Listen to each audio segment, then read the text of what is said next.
tidak lazim tabani ini berlaku bagi orang-orang yang tidak punya anak.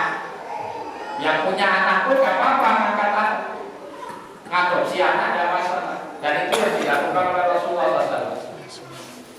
Rasulullah meskipun dikaruniai putra putri dari pernikahan beliau dengan Khadijah Ummul Mukminin, meskipun putranya tidak lama hidup, Rasulullah punya putra namanya Al-Qasim, meninggal yang dari Khadijah. Kalau dari Maryam Qibtiyah punya anak namanya Ibrahim, juga tak lama meninggal. Dan putri beliau ada 4, Ruqayyah, Zainab dulu Zainab, Ruqayyah, Ummu Kulthum, kemudian Fatimah. Nah, Rasulullah SAW meskipun punya putra dan putri, beliau mengadopsi Zaid bin Harithah sebagai anak angkat. Jadi dia aku sini anak angkat, ini anak saya. Saking dicintai sama Rasulullah SAW. Sampai-sampai gara-gara itu, setelah anak ini diadopsi ataupun diaku sebagai anak Rasulullah, banyak yang memanggil Zaid bin Muhammad. Banyak yang memanggil siapa? Zaid bin Muhammad. Gara-gara ini maka turun firman Allah Subhanahu wa taala dalam surat Al-Ahzab. Allah berfirman, "Ud'uuhum li abaihim huwa aqsatu 'indallah. Fa in lam ta'lamu aba'ahum fa ikhwanukum fid din." Panggillah mereka sesuai dengan nasab bapak-bapak. Jadi bukan gara-gara ini anak angkat kemudian disebut Zaid bin Muhammad, nggak boleh. Tetap dipanggilnya sesuai dengan nama bapaknya, sehingga mereka kemudian merubah yang sebelumnya ada yang memanggil Zaid bin Muhammad, akhirnya tetap memanggil dengan Zaid bin Harithah. Fa'ilam ta'lamu abahum, kalau engkau tidak tahu bapak-bapak mereka, fa'ikhwanukum fid din, maka enggak usah disebut Zaid bin Muhammad, cukup panggilan dengan nama Zaid, dan itu saudara kalian dalam seagama. Ini hukum awal tentang masalah adopsi, bahwa adopsi tidak merubah status sampai kepada urusan waris. Anak adopsi itu tidak berhak dapat harta waris. Amin. Anak adopsi tidak berhak dapat harta waris. Dekat apapun, secinta apapun orang tuanya. Maksud harta waris itu adalah ketika si bapak ini meninggal, maka harta tinggalannya itu adalah harta waris, harus dibagi kepada ahli warisnya. Dan anak adopsi tidak termasuk yang berhak. Anak adopsi tidak termasuk yang berhak kecuali mendapatkan hak sebagai ulul arham, orang-orang yang dianggap dekat. Dan itu ya bagiannya sebetulnya tidak banyak.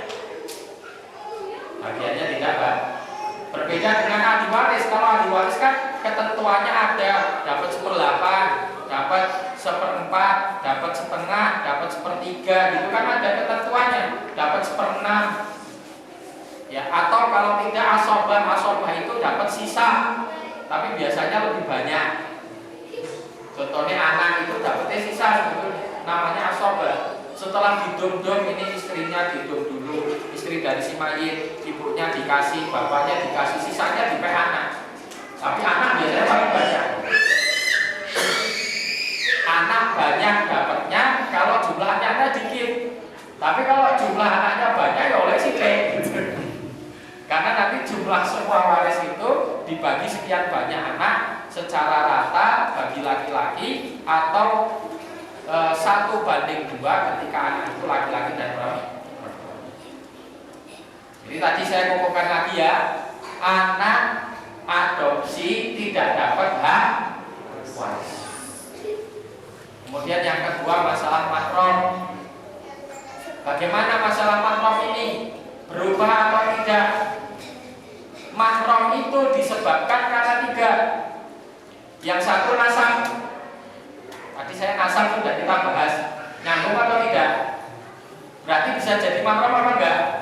Enggak bakal bisa jadi mahram. Kecuali anak adopsinya memang sudah dari awal mahram. Contoh adopsi ponakan. Karena tidak punya anak, kebetulan kok adiknya anaknya akeh. Terus ini anakku tak kayak aku gitu. Itu kan memang sudah ada jalur nasab sebelumnya, maka ya tetap kemahramannya sesuai dengan nasab itu.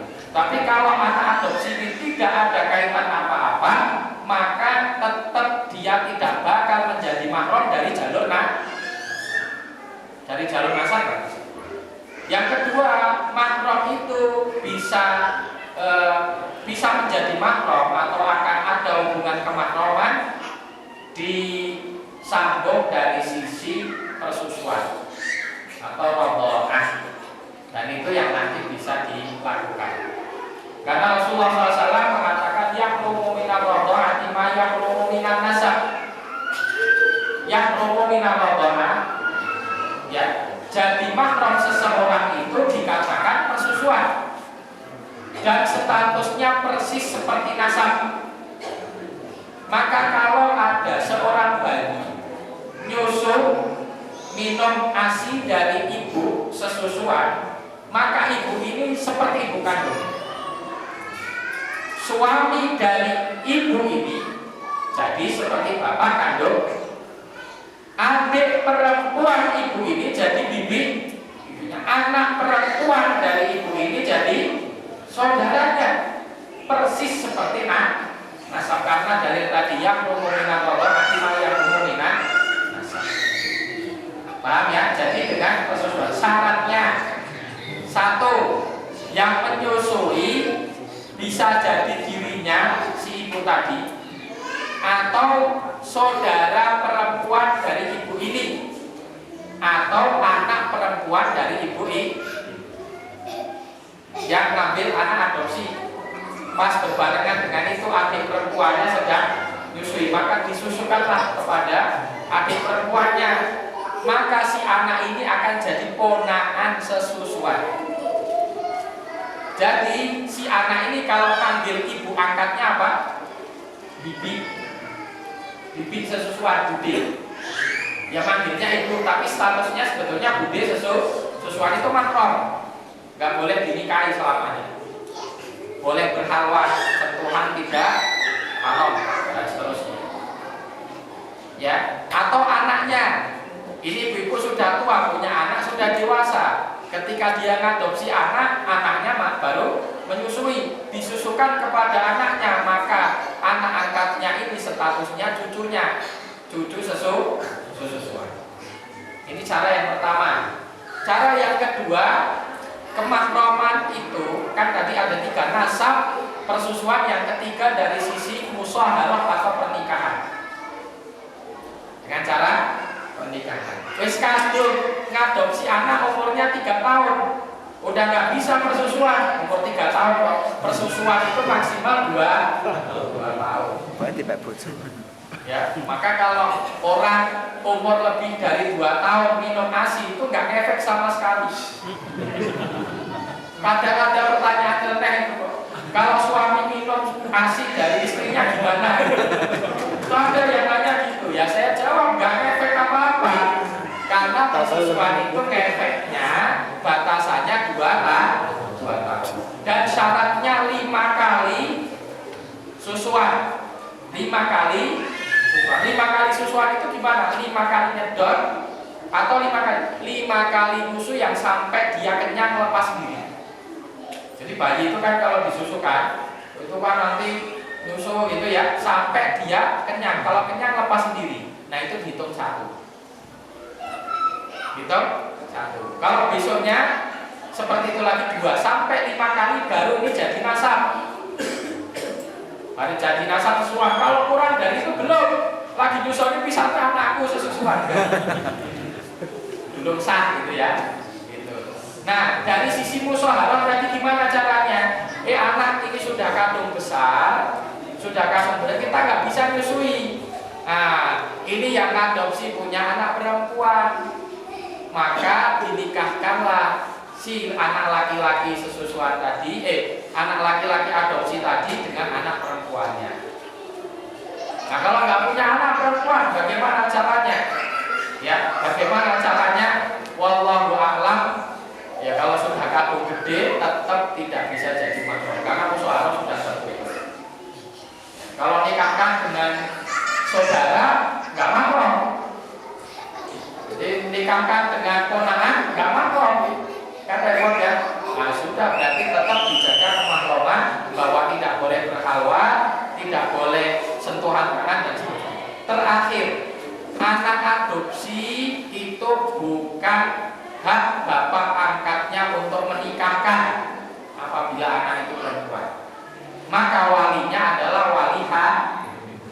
Jangan kita bilang saya nikahkan Anda dengan anak saya, putri saya, fulana. Ini anak sopo. Itu anak tidak boleh dinikahkan. Kalau mau nikahkan harus lewat wali. Kalau dia masih punya bapak kandung dan kita tahu bapak kandungnya kita, undang, dan jangan sampai kita mutus hubungan silaturahmi anak ini dengan orang tua kandungnya.